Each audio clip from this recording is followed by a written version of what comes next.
कुछ भी नहीं बता सकता, और जो बताता है वो सीड कंपनियों के फायदे का होता है। तो इसके बारे में चर्चा होनी चाहिए।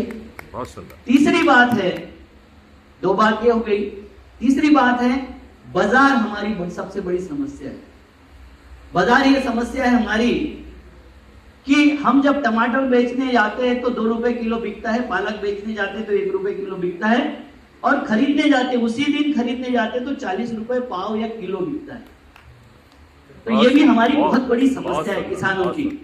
ये समस्या को अगर एड्रेस नहीं करोगे, जैसे किसानों की ये होती है, उपज होती है, जो आदिवासियों की उपज होती है, आदिवासियों की उपज लिटरली लूटी जाती है।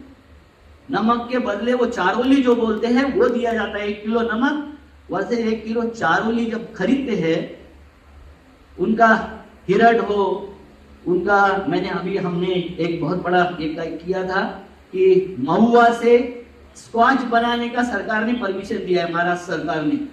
हमने ये भी आंदोलन चलाया था कि दारू में, लिकर में और वाइन में फर्क किया जाए। वाइन शॉप हर जगह लिखा होता है, वाइन नहीं है वो। वाइन एक कृषि उपज है, वाइन कृषि उपज है। हमारे फलों को अगर प्रिजर्व करना होगा, हमारे फलों को अगर कुछ अच्छा रूप देना होगा तो उसका रूपांतरण वाइन में होता है। मगर ये लीकर बेचने वाले वाइन के नाम से बेचते हैं और वाइन को बदनाम कर दिया। ये किसी क्षेत्र का सबसे बड़ा दुर्भाग्य है। और चौथी सबसे बड़ी समस्या है, पालेकर जी यहाँ बैठे हैं, मैंने कोहरे साहब के साथ भी और बहुत सारे लोगों के साथ भी काम किया हूँ। मैं तो बता रहा हूँ कि इतनी केसेस हुई तो मैंने सब खस्ता मैंने खाया हूँ, सब कुछ देखा हूँ। मैंने आंदोलन भी किया हूँ। 2014 में मेरा आंदोलन जो था छात्रों को और किसानों को इकट्ठा लाके वाराणसी में हुआ था, क्योंकि किसानों की जमीन लूटी जा रही है।